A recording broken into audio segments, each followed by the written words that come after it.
आज मैले भन्दैछु कसरी आफ्नो अकाउन्ट खोल्ने रोब्लक्सको।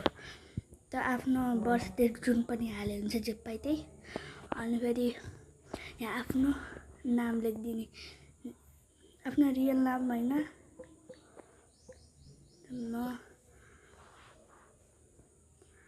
राखिदिन्छु। अनि फेरि यहाँ यसरी राखिदिनु अनि कन्टिन्यूमा जाऊ। यत्तिकै दाब्दै पनि क्यारेक्टर आउँछ अनि क्रिएट गरिदिने। अनि यस्तो के आउँछ अनि यसलाई गरेर सिम्पल राख्ने होइन।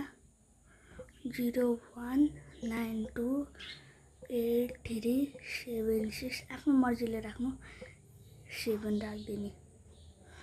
त भयो, आफ्नो सेभ गरिदिने।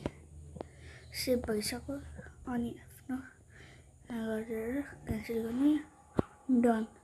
डन गरेपछि आयो हजुरको रोब्लक्स।